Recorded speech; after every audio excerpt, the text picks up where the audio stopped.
All right, YouTube, how you doing? Welcome back to the channel. Today we are jumping into Stephen A. Smith's reaction and his take on who he thinks is going to win the NBA Finals between my Boston Celtics and the Golden State Warriors. Now, I haven't seen this video yet, so as we watch it, it's going to be the first time that I've seen it, so you'll get my honest and genuine immediate reaction. So I hope you guys do like that, and let me know in the comments down below before we get going here who you think is going to win the finals, how many games it's going to take, all that good stuff. Hit that like and subscribe button as well, and let's jump right into the video. Here we go. Did you always believe that even through those bumps you'd be able to, did you still visualize getting to this point? 1000%. But you know, this season is such a marathon, and we do our best to try to give more colorful sound bites throughout the year on what that process looks like. But at the end of the day, you can't rush it, you can't fast forward, and just definitely was the vision. I think some of those speed bumps kind of made us appreciate. Now that they're talking about it, it is kind of funny as I say it too. It is funny. This Warriors team, man, did they have speed bumps. They did. They had the Wiseman injury, obviously, that lasted. Klay Thompson, Draymond Green, Steph Curry, everyone on their team pretty much was injured for a decent amount of time at some point. And these guys aren't getting any younger either. So it's very interesting to think about how, you know what? Yeah, like there was speed bumps. All of a sudden, we're just like, oh, yeah, well, the Warriors are back in the NBA Finals.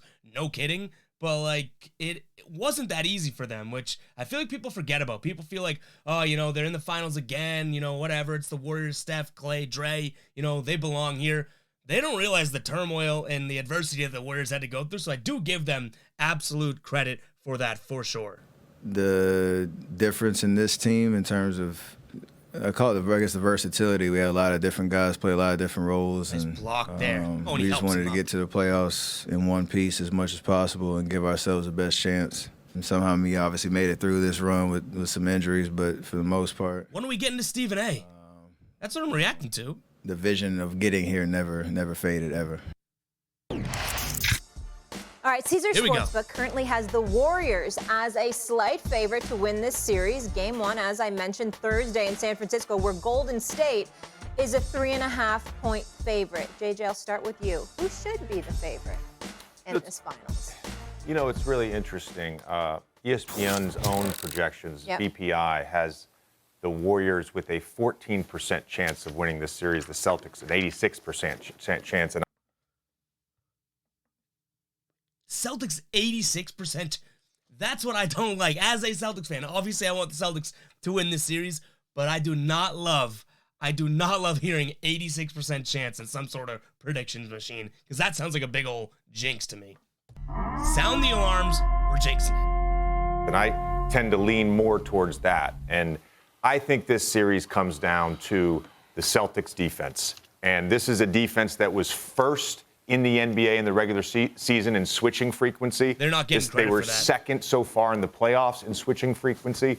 And in some ways, this defense is built similar to how the Houston Rockets were built in 17 and 18 when they went against the Golden State Warriors, and they switched everything, and they built that defense specifically to take away all that off-ball movement. And I think about especially their starting five with Robert Williams, Al Horford, Jason Tatum, Jaylen Brown. JJ's good at this, huh? JJ's good. I knew when he started the Old Man and the Three, the podcast, he was good, but he is good at this stuff. Luka Doncic, they could attack for Dallas, and they had a lot of success with that. There were times that they elected to blitz Steph Curry, and they went 4-on-3, and they scored about 60% of the time on that.